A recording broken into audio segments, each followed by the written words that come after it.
Estamos en el mes de febrero y bueno, en el mes de febrero hay varias cosas, ¿no? Quizás hay dos fechas que, bueno, para los creyentes, para algunos pasan más señalados, para otros pasan más desapercibidos, ¿no?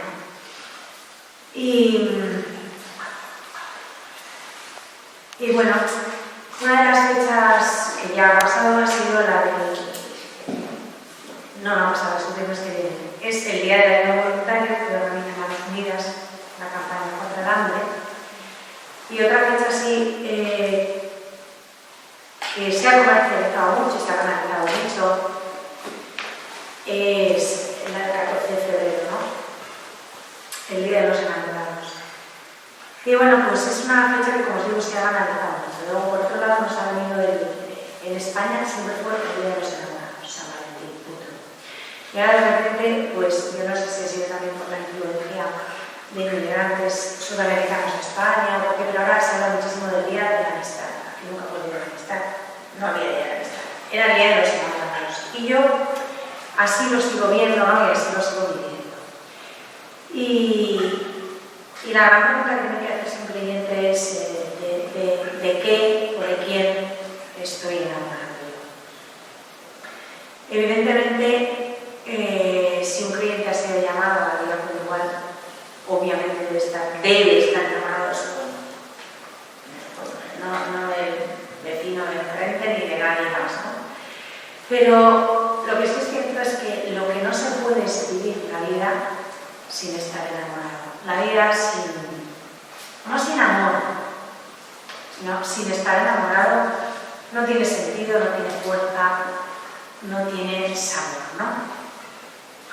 Y ante esto nos encontramos a Jesús que nos hace esa pregunta. ¿Me amas?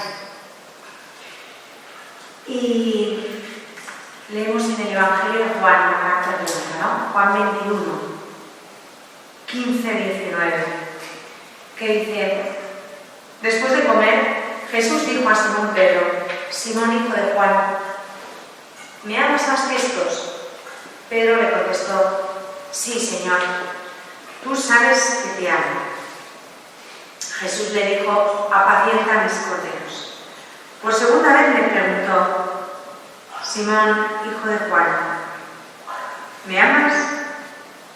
Y él le respondió: sí, Señor, tú sabes que te amo. Jesús le dijo: apacienta mis ovejas. Por tercera vez le preguntó: Simón, hijo de Juan, ¿me amas? Pedro se entristeció porque le había preguntado por tercera vez si lo amaba y le respondió: Señor, tú lo sabes todo, tú sabes que te amo. Jesús le dijo: apacienta mis ovejas. Te aseguro que cuando eras joven, tú mismo te sujetabas la túnica con el cinturón e ibas a donde no querías. Pero cuando seas viejo extenderás tus manos, otro te sujetará y te llevará donde tú no quieras. Dijo esto para indicar con qué muerte iba a glorificar a Dios. Y después añadió: sigue. Este es el pasaje evangélico que conocemos, ¿no? Que hemos oído muchas veces, pero generalmente hemos profundizado en él poco, o al menos no hemos profundizado en él todo lo que debiéramos. Está en Juan 21, 15-19. Lo que sí es cierto es que este pasaje evangélico nos presenta la pregunta más directa y quizá una de las más altas que Dios nos ha hecho. ¿Me amas? ¿Me amas tú, fulanito de tal? Tú dices: Simón, hijo de Juan, que se llamaba así, ¿no? Pero a cada uno de nosotros Jesús nos dirige la misma pregunta, ¿no? Tú, fulanita, fulanito de tal y cual, ¿me amas? ¿Me amas más que estos? Y el argumento fundamental de Jesús, y sobre todo de Jesús resucitado, porque esta escena tiene lugar después de la resurrección, es el amor. O sea, esto es fundamental, ¿no?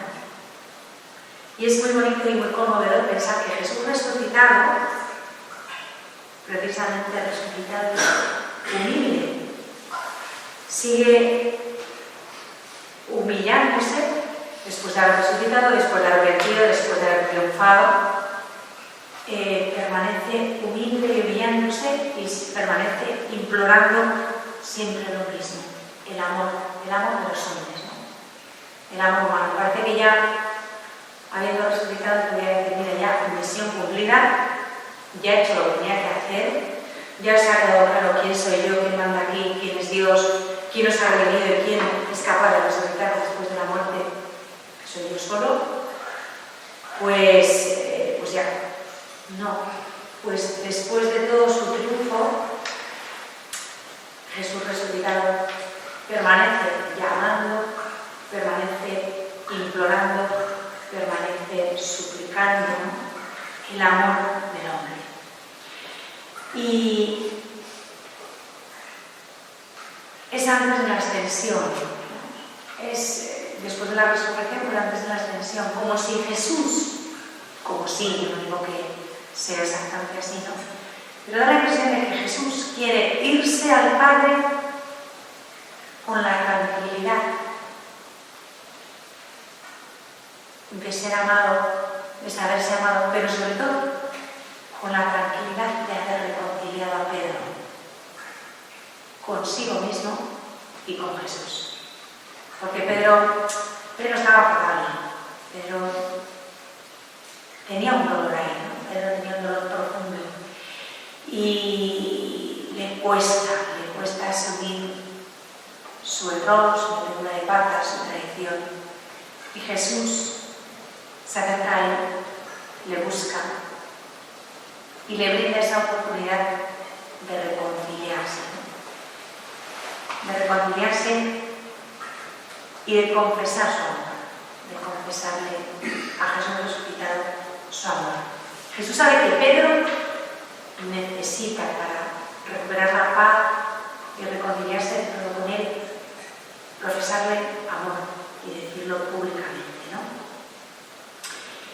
Y cuando Jesús se acerca a Pedro en ese momento, no le pregunta: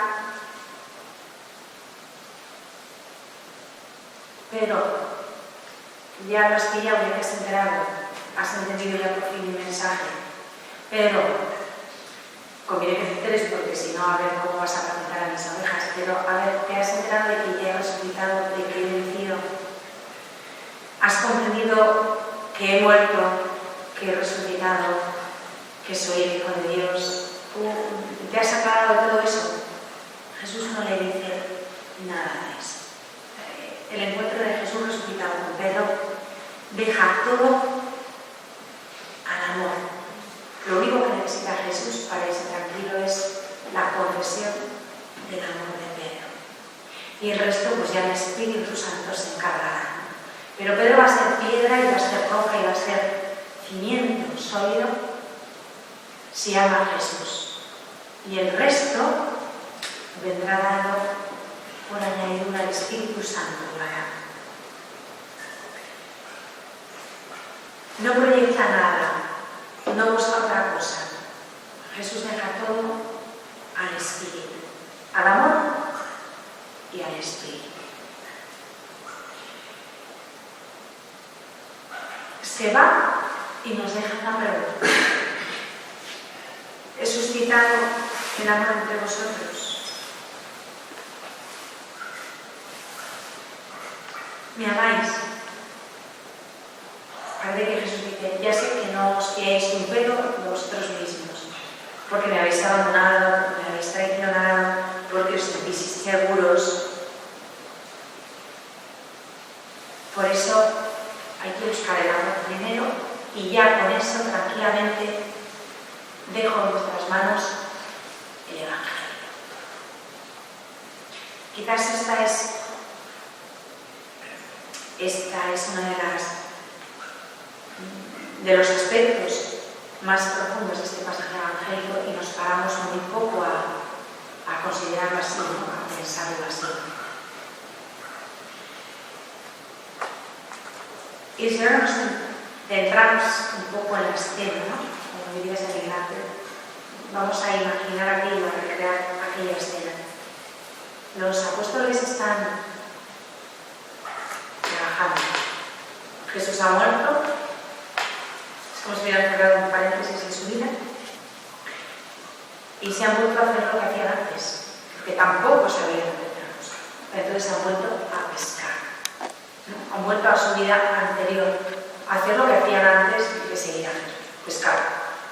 Esto que dirían hoy de intentar rehacer su vida, pues volvieron a intentar retomar, cerrando el paréntesis, ¿no? Y Jesús va allí y les sale del encuentro allí y les busca allí, ¿no? Están en el lago, han vuelto en realidad al punto de partida, porque Jesús la primera vez que les llamó les fue a buscar al lago. Pues ahora Jesús resucitado vuelve otra vez al lago, porque otra vez están en el lago, ¿no? Entonces vuelve allí, para que todo vuelva a empezar, ¿no? Y Jesús lo que hace es hablarles nuevamente del amor y del amor primero. Les recuerda el amor primero y les repite la palabra que 3 años antes les había cambiado la vida. Sígueme. Al final concluye el pasaje evangélico con esta palabra: sígueme. Y ellos vuelven a ponerse en camino porque ya no tienen miedo, ya no tienen miedo a volverle a negar. Y hay un nuevo comienzo que florece gratuitamente, por gracia, porque Dios es bueno. Así es sencillo, ¿no? Dice San Gregorio de Nisa que la fe consiste en ir de inicio en inicio a través de inicios siempre nuevos.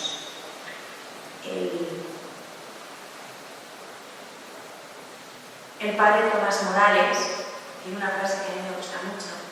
Dice: no cansarse nunca de estar empezando siempre.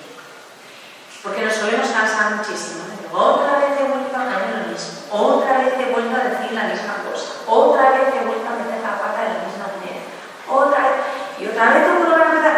Pues una vez tienes que volver a empezar, otra vez tienes que volver a reconocer tu error, otra vez tienes que volver a pedir perdón, y otra vez tienes que volver a empezar y no cansarte, porque mañana volverás a cometer o el mismo error u otro, da igual. Y una de las cosas que más nos detiene es que nos cansamos, ¿no? Nos hartamos de volver a empezar, de reiniciar. Y Jesús resucitado nos enseña que no hay que cansarse, que hay que volver a empezar y que hay que volver a llamarles. Y si hay que volver al lago porque aquellos están allá, pues Él va y vuelve. O sea, no tiene ningún problema. Tenemos que tener paciencia para recomenzar, para no cansarnos nunca. ¿Y esto es posible? Sí. ¿Sabéis por qué es posible? Porque Jesús vuelve. Si es posible volver a empezar tantas veces, es porque aquel que ha sido traicionado, en este caso Jesús, vuelve. Vuelve sin ningún reproche. Vuelve como amigo. Jesús, que ha sido abandonado, vuelve y se pone nuevamente en manos de aquellos que le han abandonado. Vuelve sin reproche y vuelve como si no hubiera pasado nada. No le ha dicho de nuevo: mira, yo te he perdonado, eres amigo mío, pero claro, después de la claridad, pues ya no puede ser Pedro, ya no puede ser Roca, ya no puede ser la piedra sobre la que voy a edificar mi iglesia, porque tienes que comprender que lo que has hecho pues trae sus consecuencias, y aunque te quiero y aunque te perdono, ya no puede ser como antes. Eso somos nosotros. Nosotros solemos ser así. Jesús vuelve a Pedro sin ningún reproche. Pedro sigue siendo piedra, roca, fundamento de la iglesia.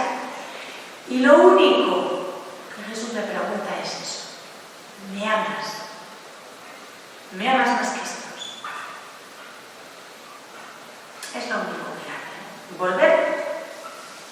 cuestiona el amor.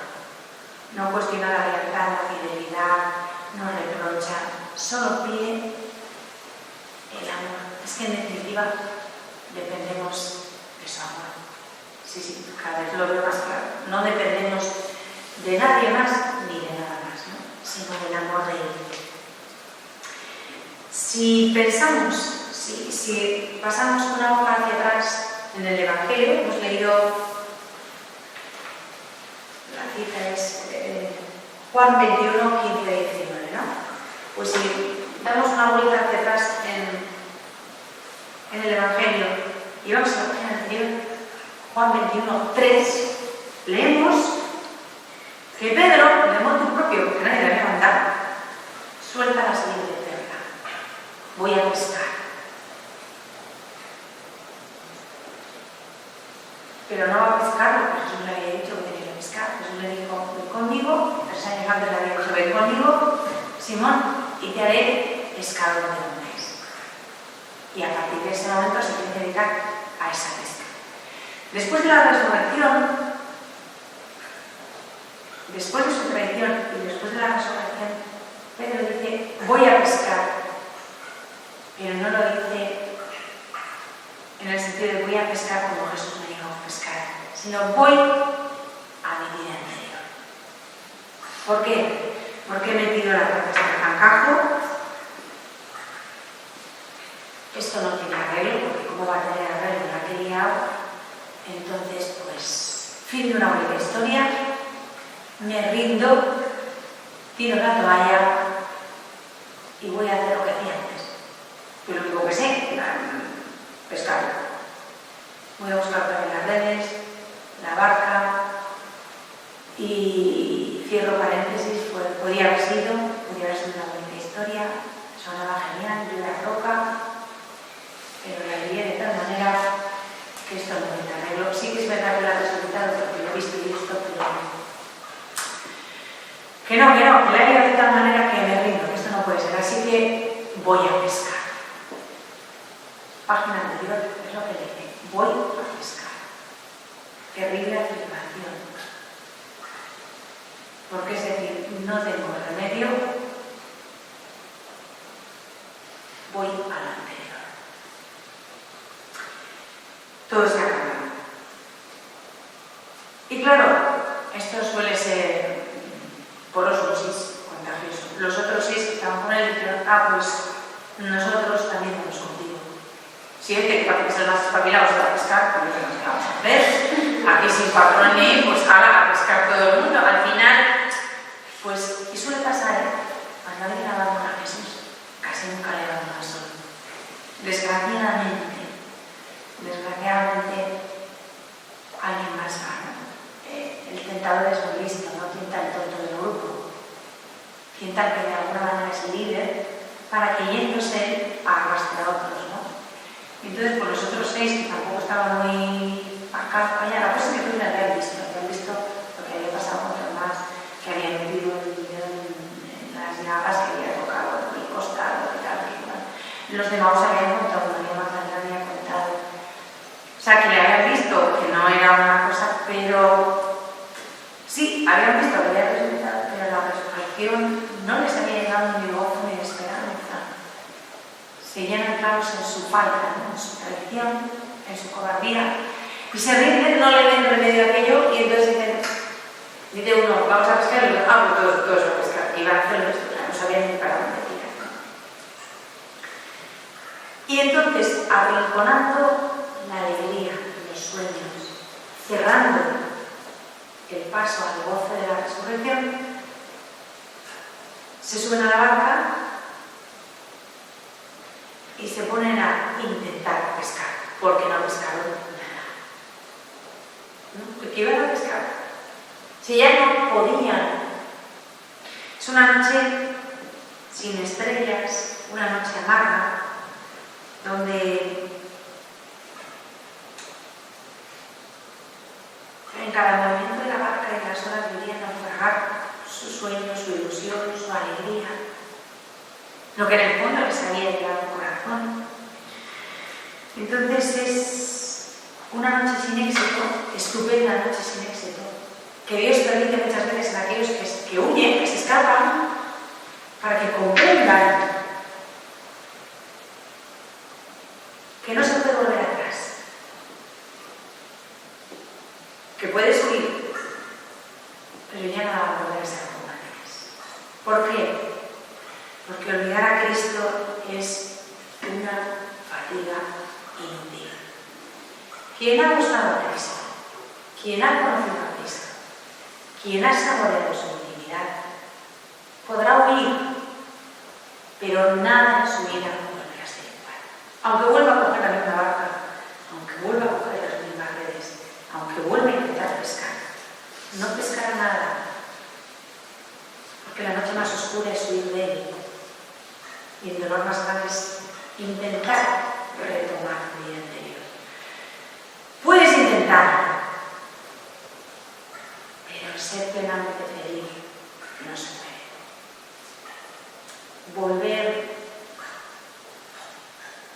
a experimentar el gozo y la plenitud que se ha experimentado con Cristo no es posible. Es un engaño. Hay mucha gente, yo conozco muchas personas que viven así, que después de haber buscado a Cristo intentan seguir viviendo como si nada hubiera pasado. Y más o menos han recolocado su vida, han hecho su vida.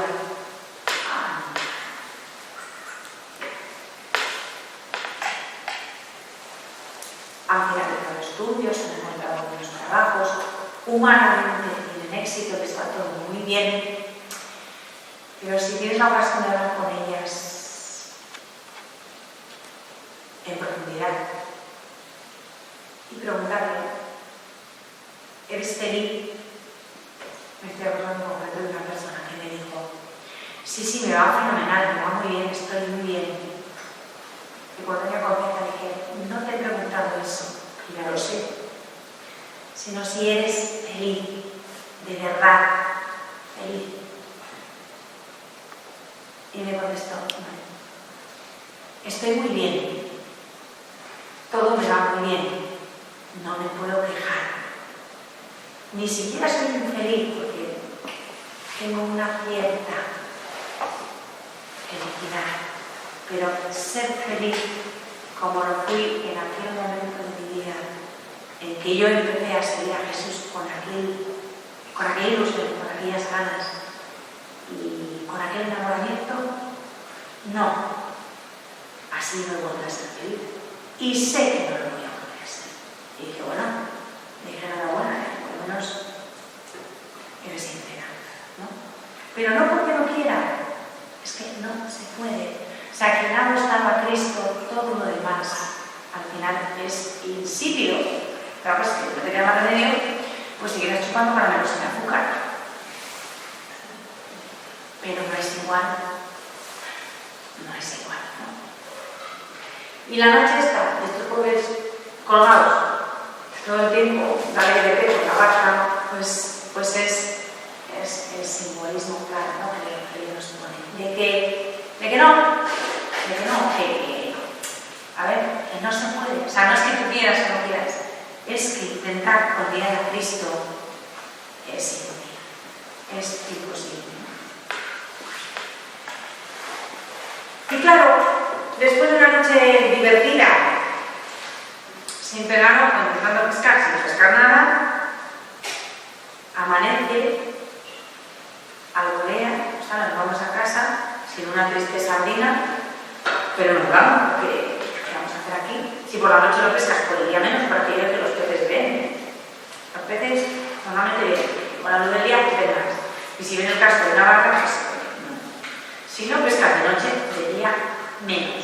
Vale, pues ahora ya vamos a ir recogiendo y después de esta exitosa noche, vámonos a tomar algo y a la cama, chicos, porque esto ni ir con el Señor ni pescar ya, ni pescar, ni pescar no sale, ¿no? Y están así, pues medio, yo me los imagino medio cabizbajos, medio taciturnos, tristones, y de repente oyen una voz que desde la orilla les llama. Ahora la pregunta, ¿tienen de edad? ¿Habéis pescado? Muchachos, ¿habéis pescado algo? ¿Tenéis algo que comer? O sea, pregunta más inoportuna en ese momento. Voy a preguntar la hora, cómo estaba la temperatura medio de agua, ¿no? No. ¿Habéis pescado algo? El dedo de la llaga. ¿Tenéis algo que comer? Pues no. Y después de una noche con la que habían pasado, pues responden juntos, yo me imagino, juntos y a coro, no, y nadie le importa, o sea, no, rotundo y de mala gana. Vete a tocar la nariz a otra parte, básicamente, no hemos pescado. Y aquel que está en la orilla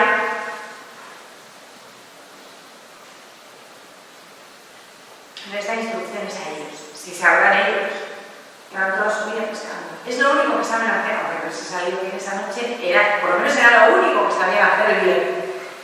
Echar la red a la derecha.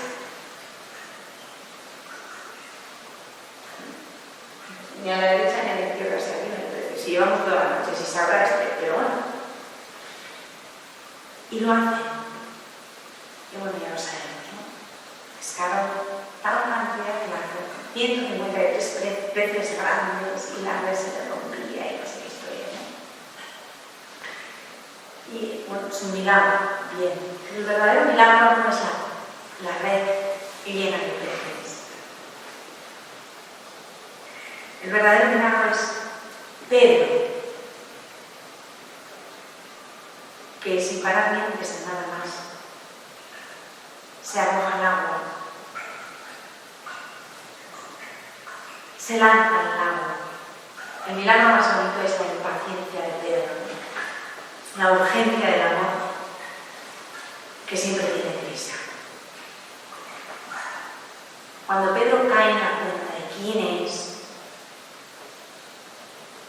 se lanza al agua. O sea, el espectáculo que se lanza es un tipo super pollo, entonces sobre el agua, o sea, allí a la orilla, pero llega un momento que ya vamos, pero como siempre Pedro tampoco se empapaba mucho del tema, ¿eh? Es que Pedro es Pedro, o sea, Pedro es Pedro. Pedro es Pedro y Pedro no se enteraba de... O sea, Pedro veía mogollón de peces, la red que se rompía, uno que hablaba allí, Pedro era peces a la derecha, peces a la izquierda, están aquí en el que estamos ahora y se caen los... Pero es Pedro y sigue siendo Pedro y va a ser Pedro hasta el último día de su vida, entonces no se entera de nada, no se entera porque el día de la ese día, ¿no? Junto a Pedro está Juan. Y Pedro estaría estupefacto, apalominado, perdido, viendo peces por todos lados, aquello que no. Cuestión de segundos, todo está lleno de peces, entonces Pedro estaría atontado más de lo que solía, ¿no? Viendo peces a la derecha, peces a la izquierda, y no se enteraba de más. Juan, con su mirada penetrante, el águila. Intentamos con ese águila, esa mirada penetrante, el teólogo, el que ahonda, el que comprende. Cuando pilla, que le dice a Pedro que nunca pilla nada, es el Señor. Dice, el Señor, ¿cómo que? Cuando ya Pedro se entera, que Pedro tarda en enterarse, pero ya cuando se entera reacciona como siempre, ¿no? Impulsivamente, entonces ya le da igual todos los peces, entonces en cuanto a Juan dice, es el Señor, a Pedro se le entiende lo poco que le dice, ¡uy! Y entonces a Pedro se le enciende el corazón. Porque Pedro vivía pues a golpe de corazón, ¿no? O sea, poco y mucho corazón, era Pedro. Y se tira al agua. Y inmediatamente sale hacia el Señor. Y ese es el milagro más bonito, ¿no? La urgencia del amor. El amor si no es urgente, pues no es amor. Es una cosa rara, laica, desgraciada. Sí, estamos en la época de la Coca-Cola sin cafeína, del café sin cafeína, de los caramelos sin azúcar, pues, del amor sin fuerza. Esto es igual, ¿no? O sea, es algo así. Pues no, o sea, el amor es de verdad Entonces Pedro sale escopetado, ¿no? Y inmediatamente el corazón de Pedro, la barca de Pedro, la proa del corazón de Pedro apunta hacia aquel hombre que está en la orilla y hacia aquel fuego, ¿no? que está encendido en la playa preparando un desayuno. Yo para comentaba que es la primera vez y la única que sabemos que el Señor era cocinero. Que hacía pescadito frito. No era andaluz, aunque pescadito frito no era andaluz. Pero ahí está él cuidando de ellos. Y lo bonito de esto es que la fragilidad de Pedro, a quien el Señor había llamado roca, a pesar de ser tan frágil, no es ningún obstáculo para seguir al Señor. Al revés, de alguna manera es un recurso, ¿no? Nuestra pobreza, nuestra fragilidad, nuestra pequeñez hace palanca, nos impulsa hacia Jesús. Jesús nunca se deja impresionar por los defectos de nadie. Esto que se nos mete en la cabeza, que no nos duele entero. Nunca se asusta de los defectos de nadie.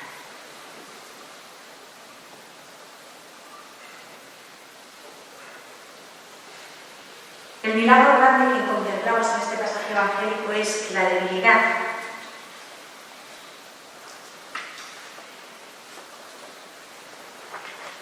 Nuestro esfuerzo, las noches sin fruto, las traiciones,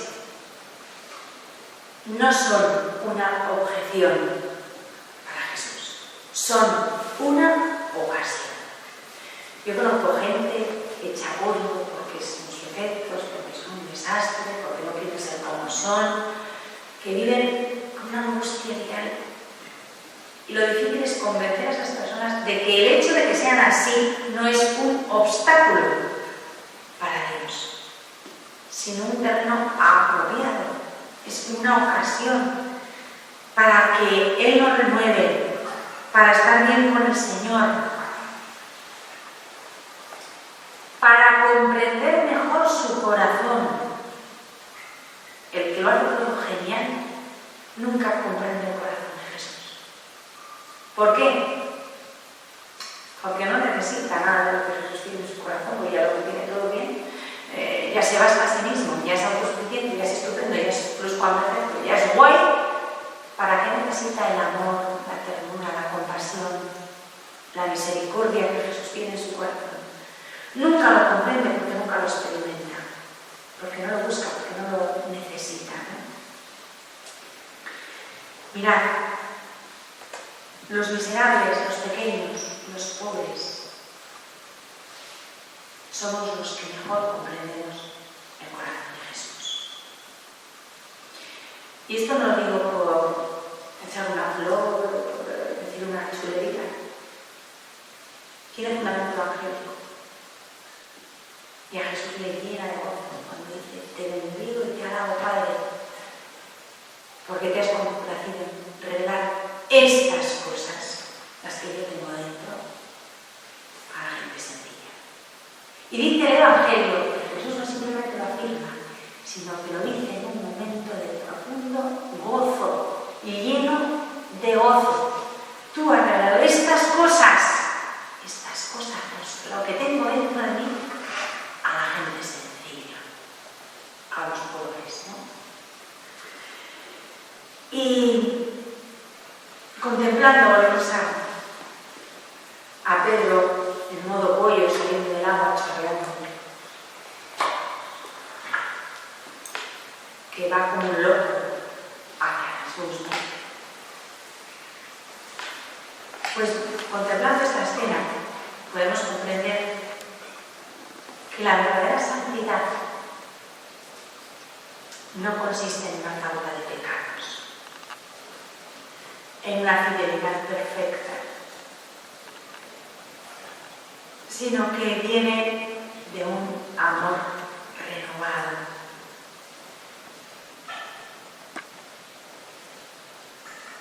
La santidad es que yo renueve ahora, aquí, en este momento, mi pasión por Cristo, mi enamoramiento por Él y por el Evangelio.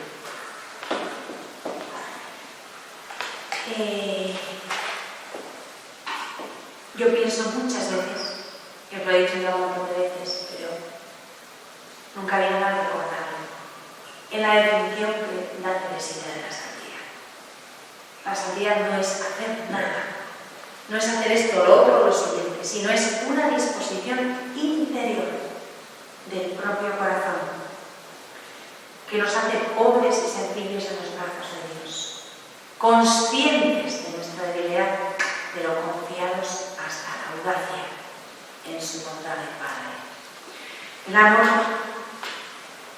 lleva a la santidad porque el amor lleva a la confianza. Y la santidad no es otra cosa sino una confianza ilimitada en el amor de Dios. Y cuando llega el bueno de Pedro, en modo pollo chorreando a Jesús, es que nos podemos imaginar la escena y era, tenía que ser dantesco, o sea, chorreando. Se ha lanzado a correr como un loco y cuando llega delante de Jesús, chorreando, se planta delante de él. ¿Y qué? ¿Qué le dice? Es Jesús quien inicia el diálogo, ¿no? Siempre es Jesús quien inicia el diálogo, de una manera u otra. Se atreve con Felipe y nos dice algo. Y yo me imagino la cara del pasmado de Pedro, aparte de la vida, y a Jesús mirándole. Y le falté, a ver, Pedro, vamos a hablar. Simón, hijo de Juan, ¿me amas?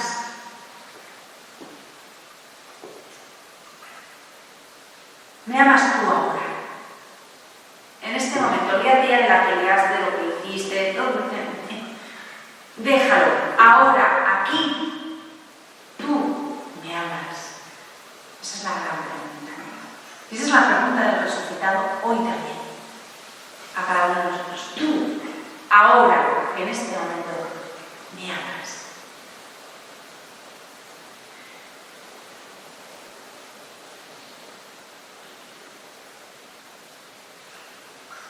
Y el padre Ronchi dice que en aquella noche, en el patio de la casa de Caifás, calentándose en el fuego, Jesús, el Pedro, negó. Y dice que esta mañana, al alba, junto a otro fuego que había encendido Jesús, Jesús le pregunta a Pedro, ¿no? Y junto a otro fuego que Jesús ha encendido frente al corazón de Pedro, le hace la gran pregunta, ¿no? ¿Me amas? Olvídate ya de aquel fuego, olvídate de aquella traición. Y ahora, ¿me amas?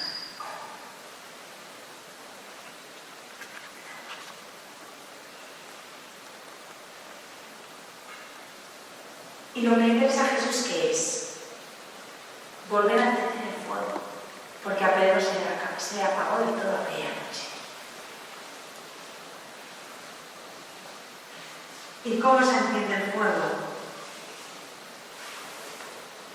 He venido a traer fuego a la tierra y ojalá estuviera ya ardiendo. ¿Cómo se enciende el fuego? Pues por contacto. ¿Dónde hay fuego? ¿Quién tiene el corazón ardiendo? Jesús. ¿Cómo se contacta? ¿Cómo puede encender otro corazón? Por contacto. Yo me puedo imaginar, no me imagino a Jesús preguntando eso así como, a pesar del chorreo de luz de la vida. Me imagino a Jesús preguntándole mirándole a los ojos y acercándose cada vez más a él. Porque Pedro no se atrevía ni a acercarse. Por la vergüenza, por el apuro, por tantas cosas, ¿no?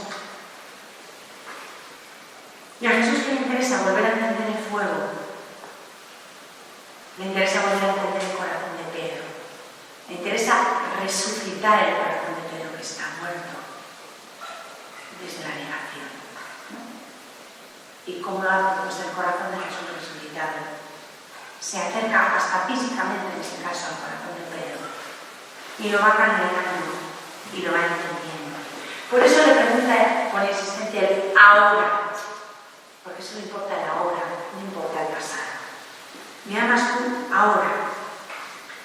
La santidad no es una pasión, un fuego apagado, sino un fuego convertido y restaurado y reavivado que hace ahora.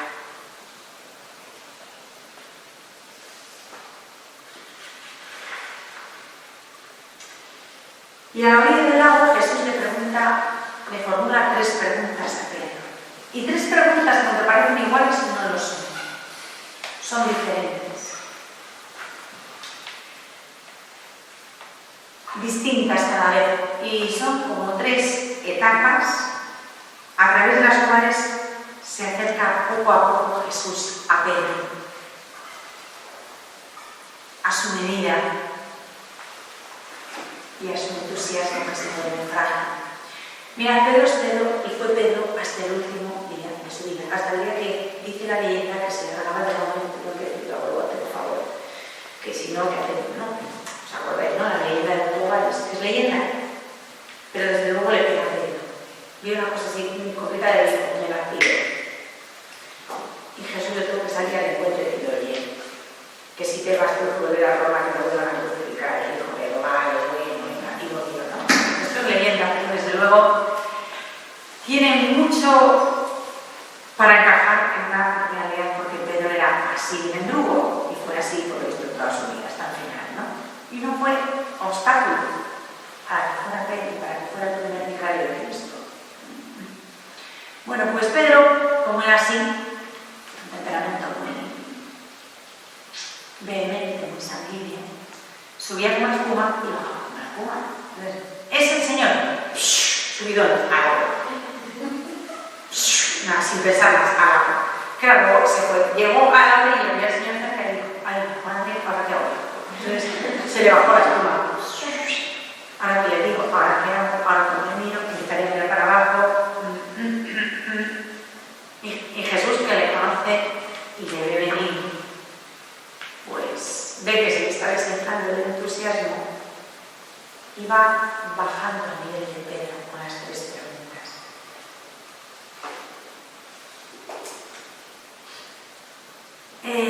Yo imagino la primera pregunta, Pedro en modo pollo todavía con el suyo. Y claro, la primera pregunta le tuvo que hacer a Pedro, ¡pah! Y le cortó, bueno, la cresta, me gallo cantó que estaba en la calle y le cortaba una cresta. Y era muy tieso, muy chulo, muy tal. Y la primera pregunta fue como, ¡ay, el estómago, ¿no? Puñetazo en el estómago directo. ¿Me amas más que estos? Y ya empezamos. Ya me está preguntando, porque claro, porque estará pensando lo que hice, porque sabe que le negué, porque fue integración, porque fue un canalla, un tal, un cual. Entonces, claro, pues el subidón ya se empezó a deshinchar, ¿no? Esa chulería que tuvo, pues se le fue bajando. Y yo imagino a Jesús haciéndole la pregunta con la mirada a la altura de los ojos de Pedro, mirándole. Y Pedro, pues, me imagino para abajo, ¿no? O sea, qué horror. Vaya, voy a preguntar otra cosa. La primera pregunta se han pescado, ya, mal. Este hombre haciendo preguntas que no, primero se ha pescado, mal. Y ahora me pregunta si le amo más que esto. Pues ya sabe que no, que soy un implicado, que le dejé tirado y le negué. ¿Para qué me pregunta esto, no? O sea, que le diría, no, esto no tiene que ver. Porque se le vino otra vez todo y le entraron los 17 años, ¿no? Al pobre. La primera pregunta, Simón, hijo de Juan, ¿me amas más que estos? Para entender estas preguntas, esto es muy bonito. Nos conviene saber, oye, No sabemos koine, pero para eso están los traductores, ¿no? Porque en griego el verbo amar está utilizado con 3 formas verbales distintas, que en castellano pues utilizamos el mismo verbo al traducir, pero en griego hay 3 verbos distintos. Entonces Jesús le empieza preguntando, utilizando el verbo ágape. Entonces Pedro, un poco churruflético por ahí, pues agapasme, me amas, pero no con un amor cualquiera. Ágape es el verbo del amor más grande, del máximo amor posible, del amor extremo, del amor que da la vida y da todo. Es el amor de Jesús, el amor de un corazón grande, rico, limpio, que va en busca de la pobreza de otros para colmarla, ¿no? Eso es ágape. Entonces Jesús le pregunta a Pedro, Pedro, agapasme, me amas así, como acabo de decir, ni de lejos, o sea, pero que ya querría yo, pero no, ¿no? Entonces Pedro contesta en modo, no en modo galego, sino en modo gallego, para evitar la confusión, ¿no? ¿Me quieres? ¿Me quieres por mí? Algo así, ¿no? Es lo típico, ¿no? De contestar con otra pregunta o saliendo por la tangente. Esto no parece galileo, parece gallego, ¿no? Entonces, evita la confrontación, evita el encuentro y evita utilizar el verbo que Jesús ha utilizado porque sabe que no puede. Sabe que él no puede utilizar el verbo ágape. Porque Pedro es mendrugo, pero no es mentiroso. O sea, sabe que él no ama como Jesús ama, ¿no? Y entonces cambia de verbo y utiliza el término fileo, que es otro verbo que traducimos por amar, pero es un amor de amistad, ¿no? Entonces, por traducirlo un poco así, ¿me amas por un amor verdadero? Y Pedro le contesta, Señor, yo soy tu amigo, entonces ¿a dónde vamos? ¿Me las traigo? Que no te estoy preguntando eso, ¿no? Pero esto es como, ¿me amas? Bueno, ya sabes que soy tu amigo. Es lo que le contesta, ¿no? No se atreve a afirmar que le ama como Jesús le ama. Y sobre todo no se atreve a afirmar que le ama más que el resto. Porque la pregunta de Jesús tiene tela. ¿Me amas más que estos? Yo daré la vida por ti, la chulería ya se le ha curado a Pedro para siempre. Ya no se atreve a decir eso. Soy tu amigo. No, te estoy preguntando si me amas más que todos estos. Entonces digo, Pedro, cada vez iba encogiendo más. No se atreve, ¿no? Y lo más que dice, Señor, tú sabes que